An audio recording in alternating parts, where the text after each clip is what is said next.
What does the Bible indicate occurred before the world's formation? Intriguingly, several passages offer glimpses into this period, and surprisingly, they aren't from the well known Genesis creation accounts. Let's explore a few key texts to see what they reveal. Exploring Proverbs 8. Our first stop is Proverbs chapter 8. Starting around verse 22, the text hints at something fascinating. See if you can identify it. Please subscribe for more videos. The Lord possessed me at the beginning of his work, before his deeds of old. I was formed long ages ago at the very beginning, when the world came to be. When there were no watery depths, I was given birth, before the mountains were settled in place, before he made the world or its fields. I was there when he set the heavens in place. Did you notice something unusual? The passage describes an entity observing God planning and executing the creation of the universe. This isn't explicitly referring to Jesus here, so who is it? The opening verses of Proverbs 8 provide a clue. Does not wisdom call out? Does not understanding raise her voice? At the highest point along the way, where the paths meet, she takes her stand. Aha! It's personified wisdom, presented poetically as female. So, while not a literal person in this context, the passage emphasizes that divine wisdom existed alongside God before the universe began. Exploring Job 38. But was there anyone else actually literally present? The next passage reveals there were indeed others watching God create. And this isn't metaphorical language. Even longtime Bible readers are often surprised by Job 38, verses 4 through 7. Here, God challenges Job. Where were you when I laid the earth's foundation? Tell me if you understand. Who marked off its dimensions? Surely you know. Who stretched a measuring line across it? On what were its footings set, or who laid its cornerstone? While the morning stars sang together and all the angels shouted for joy? This reveals something remarkable. Angels already existed before God fashioned the world and humanity. They witnessed the very act of creation, including God determining the earth's dimensions, implications of pre-existing angels. Discovering that angels predate humans can be startling. However, the Bible never specifies when angels were created, only that they were created beings, apparently before us. Does this shed light on major biblical themes? Absolutely. A significant part of the biblical narrative involves spiritual beings like Satan interfering with humanity. Knowing we are essentially the younger siblings to the angels might explain some dynamics. Just like in human families, older siblings can sometimes struggle with insecurity or jealousy towards younger ones. This basic dynamic, applied across species, could offer insight into why beings like Satan tempt and harass humans throughout Scripture, perhaps stemming from jealousy or a sense of displacement. Their lives were likely far more complex than just harp playing. Exploring John 1. Moving on, two more passages offer stunning insights. One elaborates on the angels, but first, let's look at a famous text revealing someone else present and directly involved in creation. John chapter 1.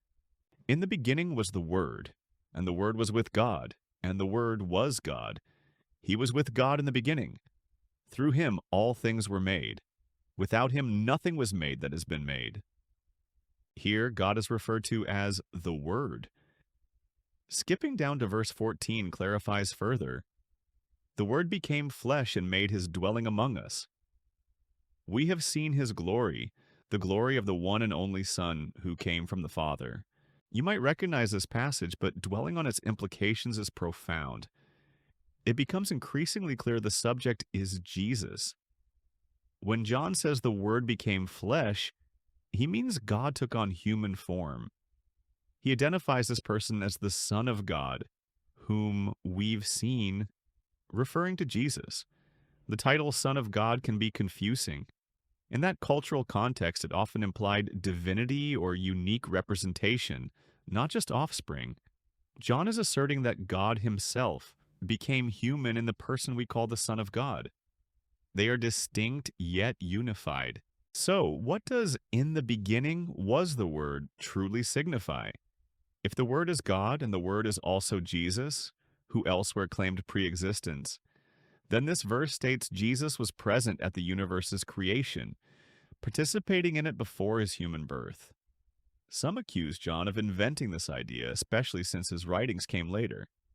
Skeptics struggle to find earlier texts explicitly stating Jesus is God or was present at creation. However, John's ideas aren't entirely new.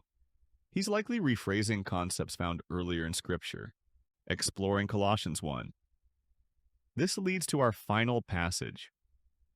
While Jesus made statements implying preexistence, at least one other writer explicitly describes Jesus' role in creation.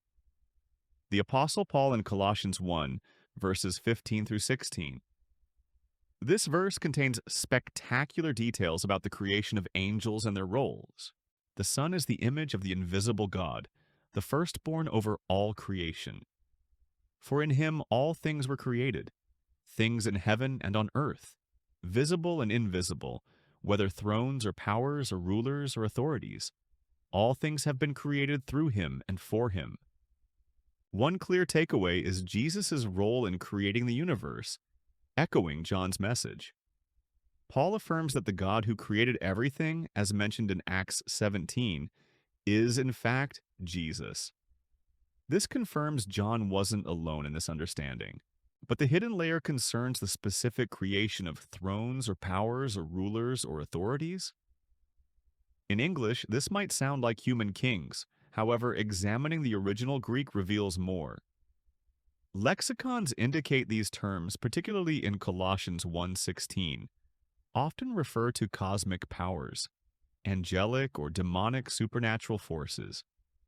While possibly including human rulers, some terms point exclusively to supernatural beings, consistent with the verse mentioning things in heaven. For instance, the Greek word for rulers here is elsewhere defined as titles for supernatural forces controlling human destiny. So, Colossians 1:16 essentially states that Jesus created the angels by him and for him. You don't need deep Greek knowledge to see this. Paul clarifies in Ephesians 6:12 using the same terms. For our struggle is not against flesh and blood, but against the rulers, against the authorities, against the powers of this dark world, and against the spiritual forces of evil in the heavenly realms.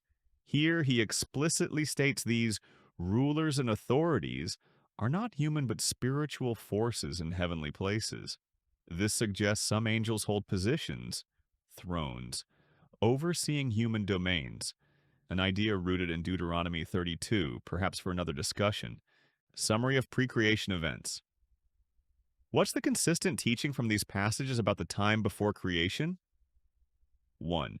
The ultimate source of wisdom is God.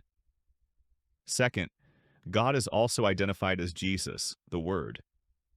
3. Therefore, Jesus is the source of wisdom. Fourth, God, who is also Jesus, created the angels. 5. The angels then witnessed God, who is also Jesus, create the universe. 6. Bonus post-creation. God appointed some angels to positions of authority over human territories. While details about the pre-creation spiritual realm are limited, we've uncovered significant points. We now know God had an audience when he created the universe, and some members of that audience have roles that may still affect us today. If you found this intriguing, consider this. Multiple Old Testament passages suggest God may have appeared on earth in human form before Jesus was born, and several familiar biblical figures seemingly met him this way. It sounds remarkable, but exploring why this makes biblical sense is a topic for another time.